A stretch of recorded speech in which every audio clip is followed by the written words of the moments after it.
way back a little bit? This is an actual horse.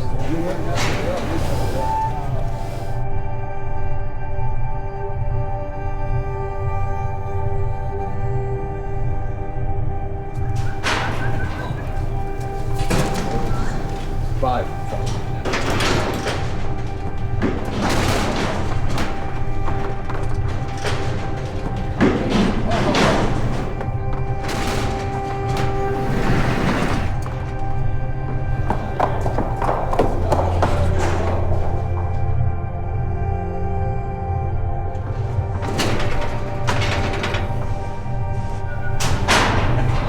This guy.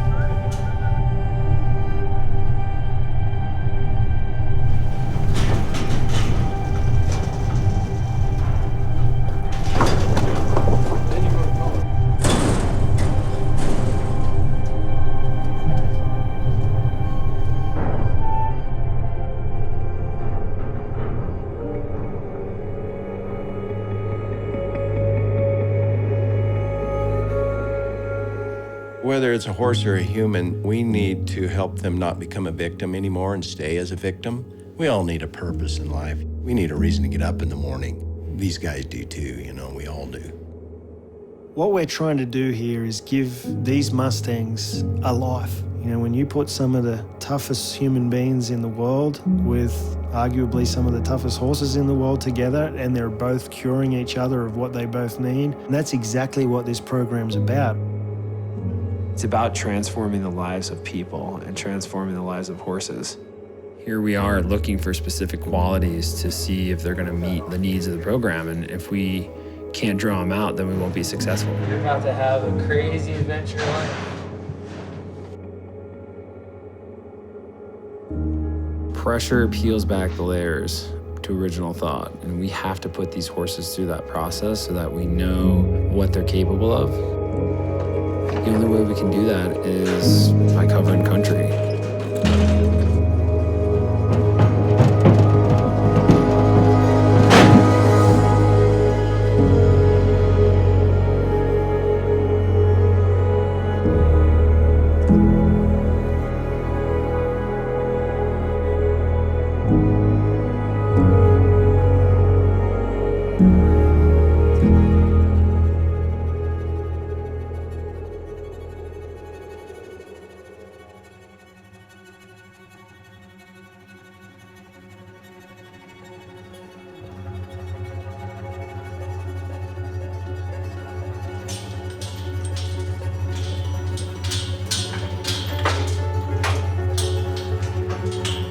What we want to do is we're going to cut out each one of our horses. We each took two.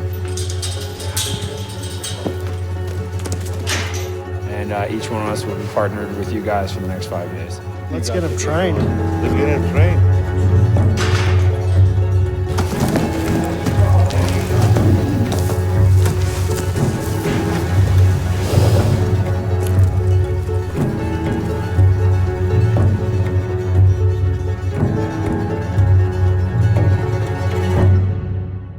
You know, these horses, it's a big transformation for them. A lot of these horses may have only been captured 2-3 months ago, so it's a big transition from total wild horse to now being in captivity.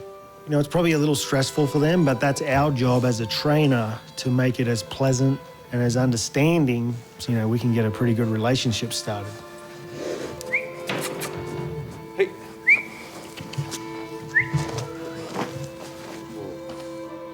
Well, the feelings of a horse when you start doing something with them, you know, something new. So the way I do it is like no force at all. You know, let them know then, okay, I'm here not to hurt you. I'm here to be your friend. Come on. Come on, let's go. You know, my philosophy is do whatever you can, always allow the horse the freedom to make mistakes, the freedom to get away. To freedom to run from what he's afraid of. And eventually he'll learn to face his fear. And that's what I try to teach him, is to face their fear instead of running from it.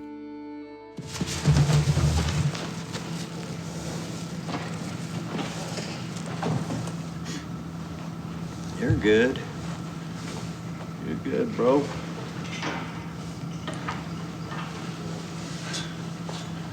Hang out here with us. I like to do as much as I can without forcing them to do anything. It needs to be their free choice. But we're making this the comfortable place to be for him and not the pressure place. So we're trying to take pressure off of him when he's with us, put pressure on him when he's going somewhere else, wanting to be somewhere else, you know. And eventually out in the whole world, there's going to be more pressure than be here with us. And that's where he's going to get the, you know, the peace. I started looking at a lot of my friends and their lives when I got out of service. I began to realize that there was a dramatic need. A lot of guys that were once great warriors become marginalized and addicted to various substances. The suicide rates are just staggering. I know quite a few guys that have taken their own lives.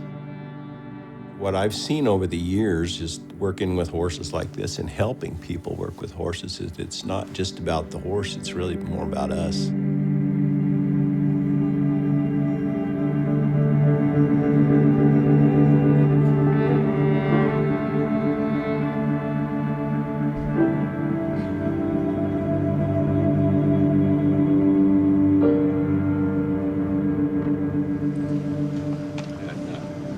Turn left and just kind of walk around the edge of the round pin. It takes a lot to intimidate me. That's probably the most vulnerable I've made myself in a really long time. Really left a mark on me. Just connecting with that horse. And this is the very beginning part of a relationship that is going to be for the next 20 years.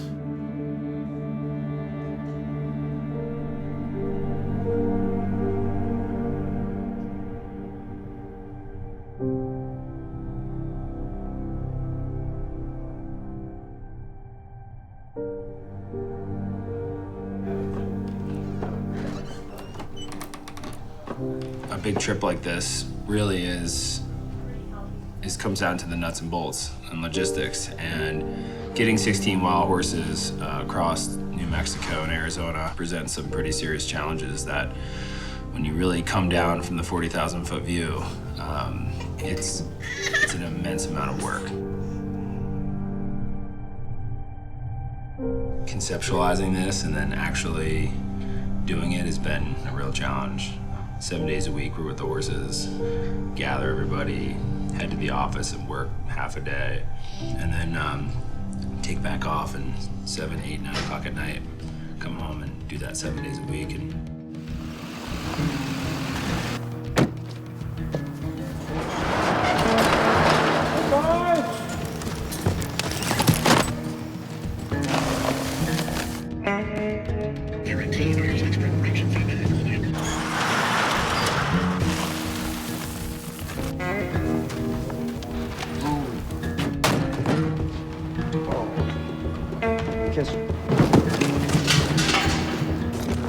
Yeah.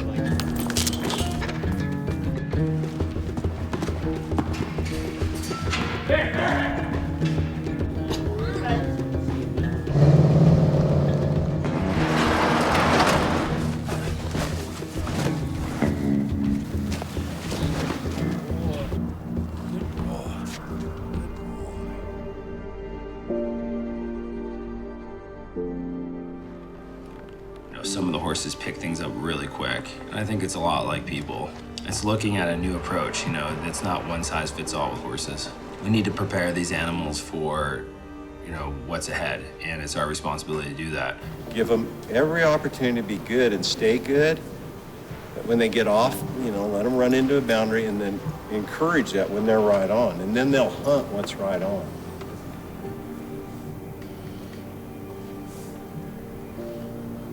He's come really easy, this horse.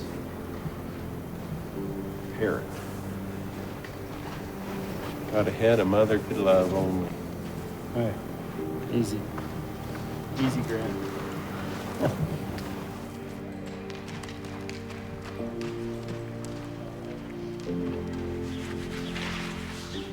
Pretty good work.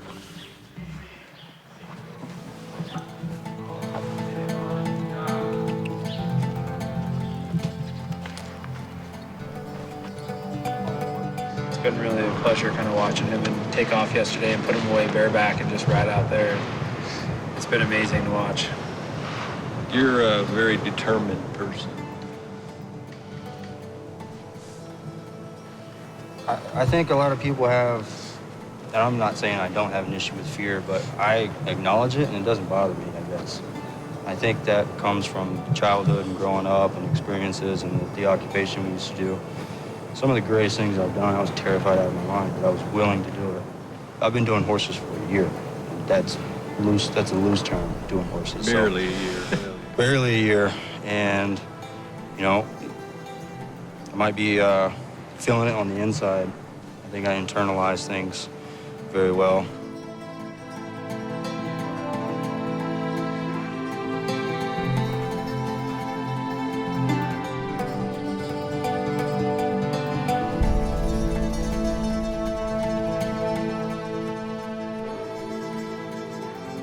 I learned a lot from my grandfather. He used to say, trátalo bien, trátalo bien, trátalo bien. That means be good to him, be good to him, be good to him. And one of the most important things I learned from him is then respect for the animals, respect to the horses. And when you have respect to them, they're gonna respect you too.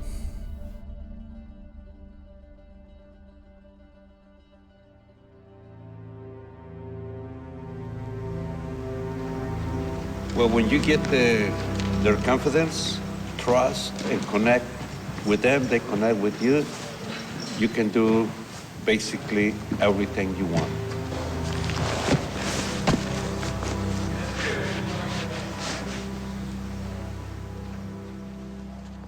Good boy.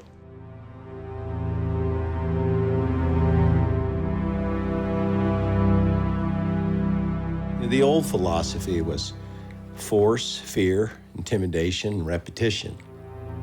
You make them do it against their will. They hated it. Too bad. We forced them. You made a slave out of the horse, and a lot of horses, even today, are slaves. And you can tell when you go to catch them, their heart isn't with you. They'll turn their head away and just kind of put up with you, but they're really not with you inside. Just because you do good things for people or just because you served your country doesn't mean that life is going to be good to you.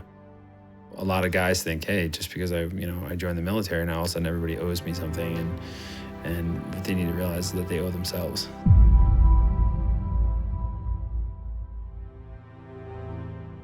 This is it's more of a negotiation.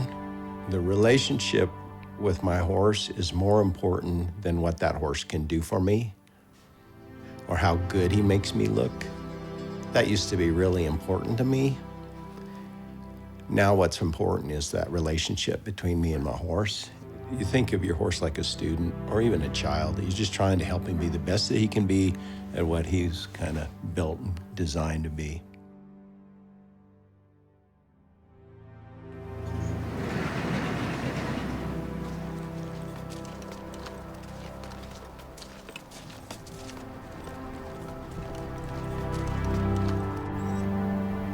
I began to lose an identity. I began to lose a sense of who I was.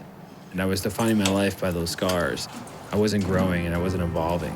I wasn't realizing that the challenges in my life were actually adding value to it, but I wasn't ready to accept that.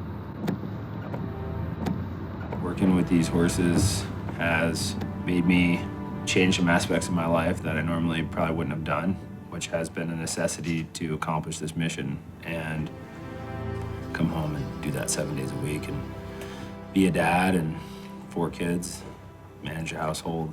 It's been a challenge, but I would say it's been one of the most rewarding experiences in my life as well. Because through this process, I've learned a lot about myself, things that I don't think I would have ever learned had I not been through this experience.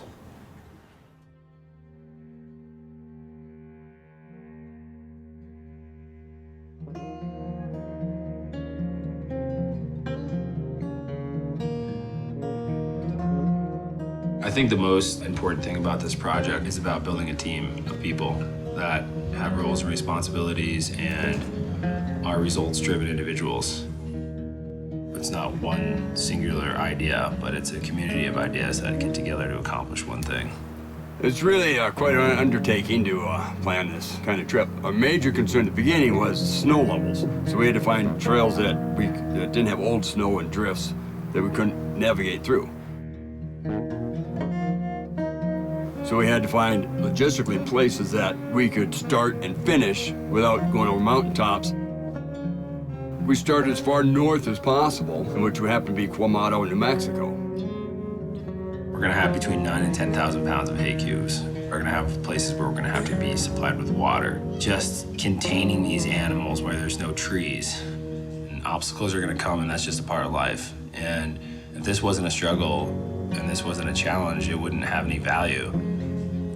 So no, I don't have any doubts. I just, you know, whether we're there for 4 weeks or 5 weeks or whatever, we're gonna make it happen.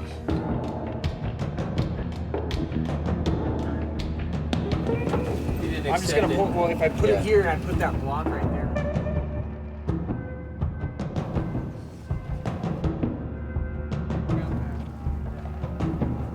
Of a wreck.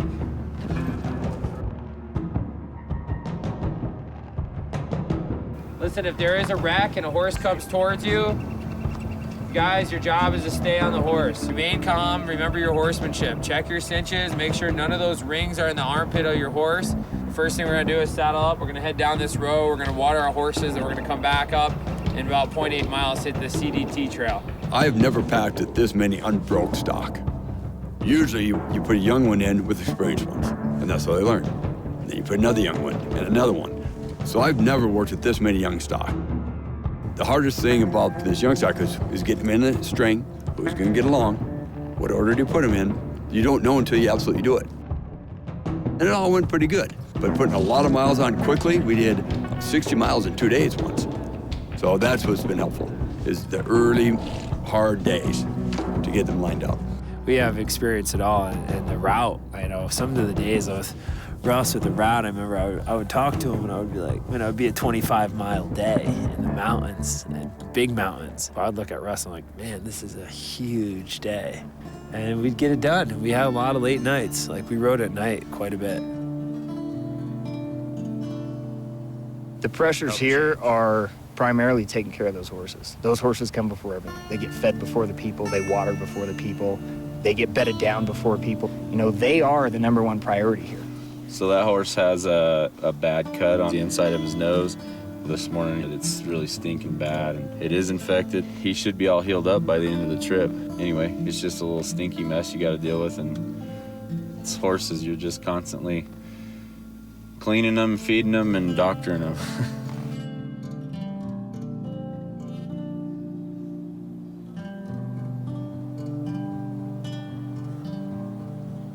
So the pressure is making sure they're okay. And guys like me who aren't necessarily used to that, it gives you something positive to put your energy into. It gives you something positive to put your focus on and your purpose into.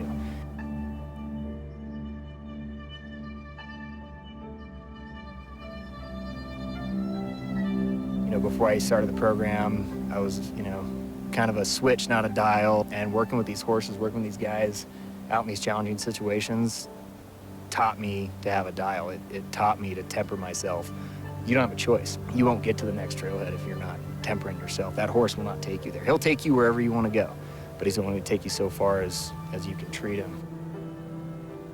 It's something that even in special operations for 7 years, I didn't learn anything like that. We're all the same type of predator animal. That's a prey animal. That's a herd prey animal.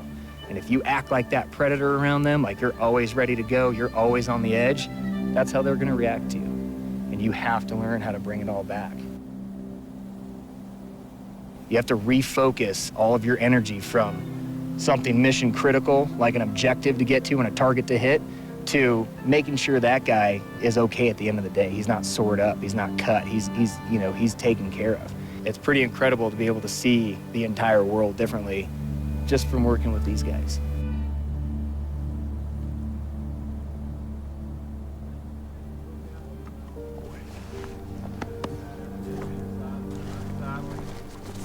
You know, they're really designed for this hardy lifestyle with their hard hooves, their intelligence, their willingness to please. You know, we've had very, very few problems with this stock so far. You know, with 3 months under the belt, it's amazing what these guys are doing. Absolutely amazing. When we first started this program, when we first came to the shoot, we really have a quiet eye and a good demeanor. And today, Parrot, he works alongside some broke Mustangs we've had for years. So hopefully we can get a lot of people to want to have more interest in these Mustangs, give them a good home.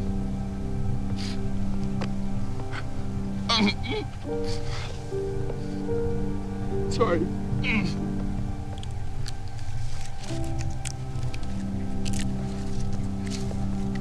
I gotta maintain my tough guy image. Come on, pal. Oh, I know. I know.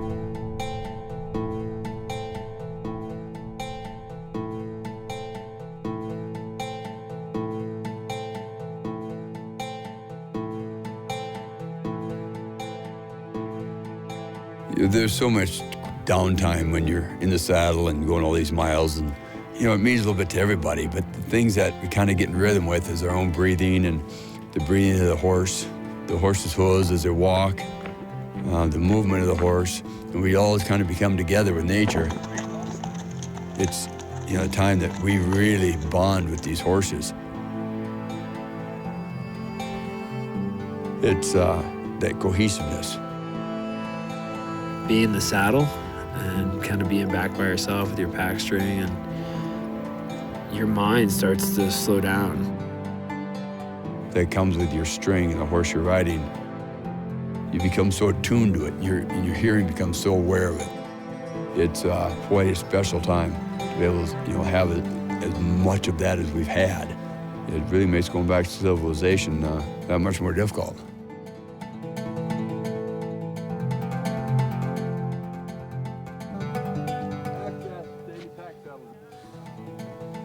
Ultimately, this process was to see these horses go through this intense training cycle so we could test them under every condition imaginable. We had to create a template about where we needed to be, and small goals began to equal bigger goals. And that's how we got through this process. We've gone through every extreme. I mean, when we started this thing, it was like freezing cold mornings. I mean, 15, 20 degrees out, and then, you know, 70-degree days and high winds and big climbs, big country, remote country. I mean, we have transitioned through so many different types of weather. I think we've pretty much experienced it all.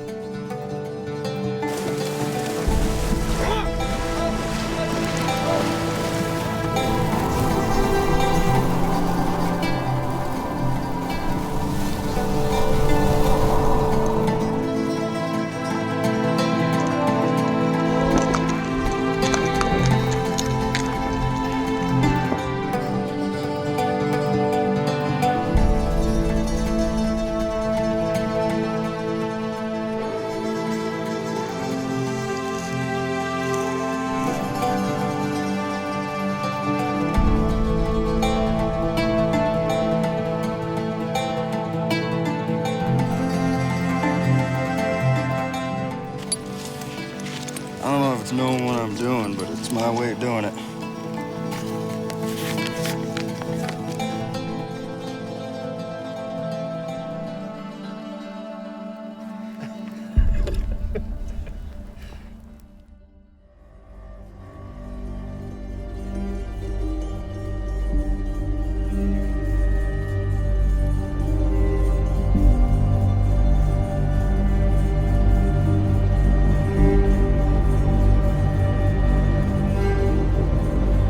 Busts on lip pretty good. Did you have anything in your ear at the time? Let's take a look at him real quick. I'm actually a paramedic, so okay. I really feel a lot better, that's the honest thing. Cruising up the trail, and he's just starting to pull his map out, and as he was pulling his map out, a mountain biker came down the hill, and it looked to me like he just about ran into him pretty dramatically, and the horse turned 180, and once I got my horse under control, I turned around, I saw Russ, and he was laying face down in a cactus. He was saying, I'm hurt, I'm hurt. That just spooked the horses, and they got after it, and they ran into that cholla. You know, Russ doesn't remember any of it. Can you tell me at all about what happened? Not a lick. Nothing. No. Okay.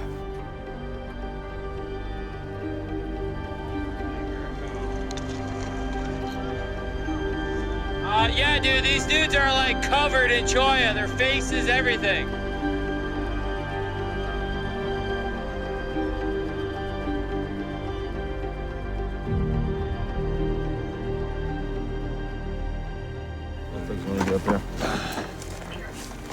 Hoo-yah. Go slow. Oh, those pictures. Come on, buddy. He's en route now. They said it's about probably like 1 hour to get there.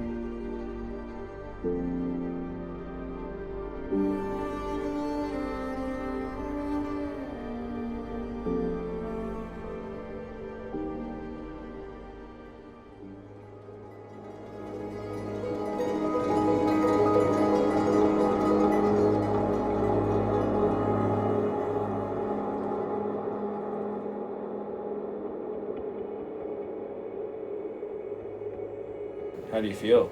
You sore? Yeah, I'm sore. Are you? Okay. I got to change my jeans because I still have cactus in my jeans. Yeah, so other than losing a little sleep, I'm pretty good. When I went in the hospital, I saw him. You just wanted to get back on the trail, and there was like, I didn't even have the heart to even tell him to take a day off because I knew it had to be a personal decision. He has 2 broken orbitals, a broken nose, and a concussion. He's in his 50s. That's just a level of commitment that he has to seeing this thing to the end. For me to get back on the trail after that injury, all I thought was, I need to make sure that the doctor's okay with this, because then my wife will accept that answer, because there's no doubt that I was going to finish.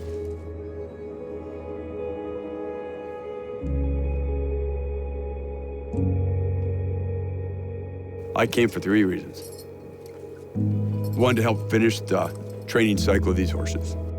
The second would be what these horses can do for our veterans.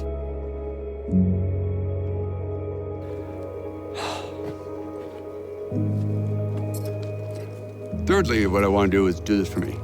Being in the backcountry, no matter whether you're on mules, horses, somebody else's horses, it gets the marrow of your bones. And it's just my passion.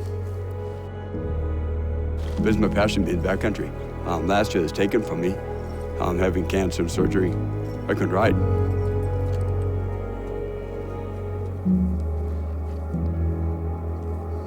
So for me to be able to get back out here and do this really means a lot to me. I've been really fortunate in life to do a lot of things, be in a lot of places, and until you get to be back here, it's absolutely a magical place.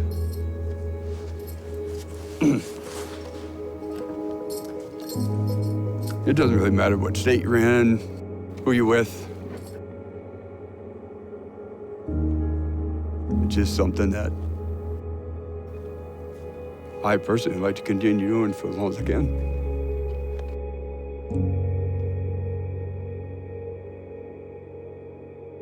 The hardest thing that you'll ever do in your life is look at yourself.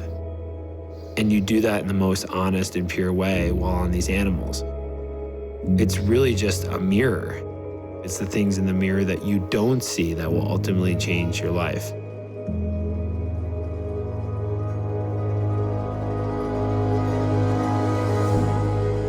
We're taking a bold step in doing this. We're taking a bold step in the way we help veterans. I think it's a great responsibility, not only to tell this story, but to give these horses a chance and to give these veterans a chance.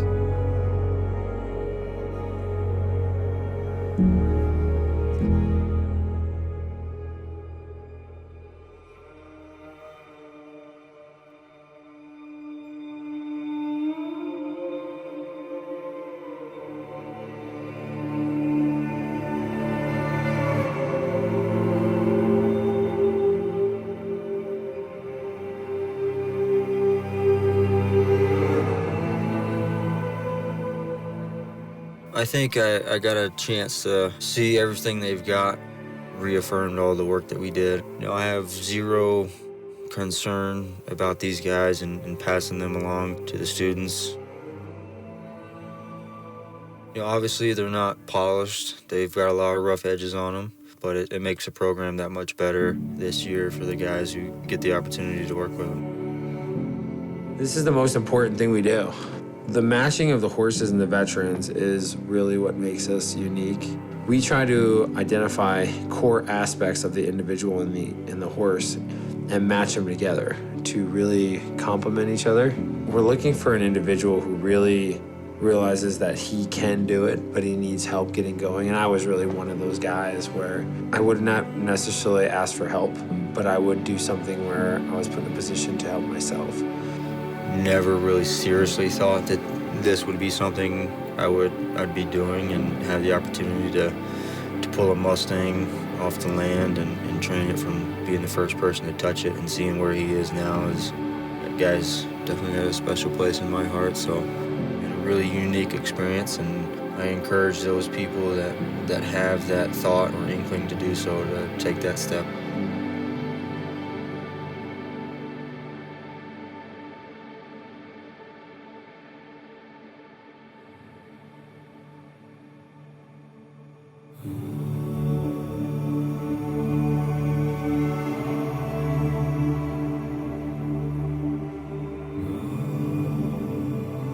Sean Dunham, Bernie, Texas.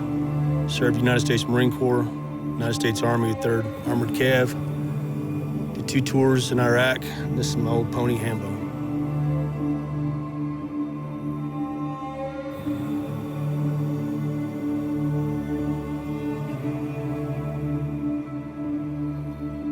My name is Chase Spiegel. My horse is Uh-Oh.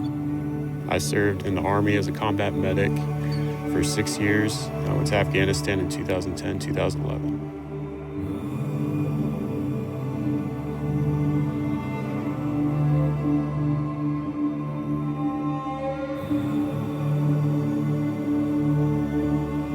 My name is Josiah Russell. This is Parrot, and I served with 1st Armored Division in Iraq and 10th Mountain Division in Afghanistan as a combat engineer.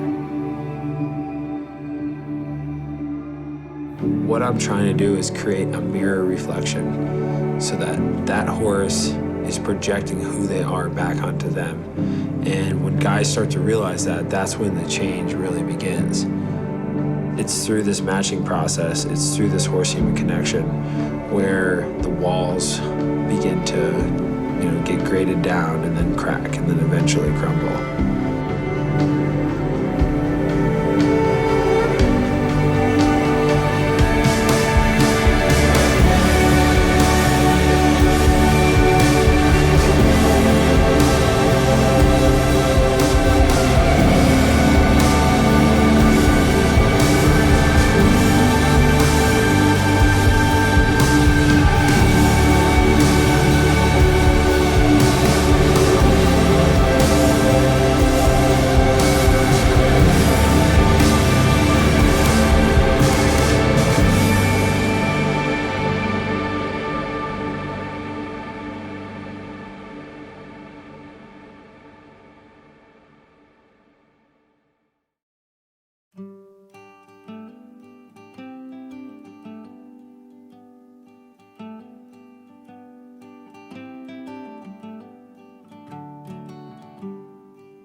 Town where I'm from, they don't have much to say.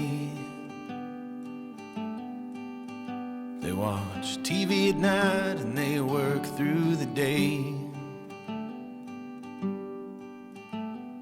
Rise with the sun and they set when they're drunk. Most of my friends, oh, they don't get out much. They've got pine trees for miles and they all carry guns. They pray to the Lord in the name of His Son. Dirt roads for days and not much in between. If you ever pass through, take your hat off for me. The town where I live now, it gets lonely as hell.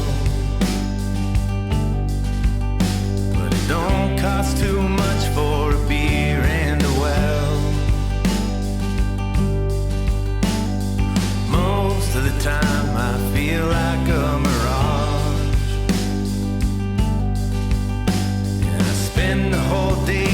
singing my own ear off. Feel like a book full of matches that have all been burned out. Got my head above Brooklyn in a thunderstorm cloud. Boots made of lead and I got pockets full of dust. An old recollection of the kid I once was. It's a short road to faded and a long one to say.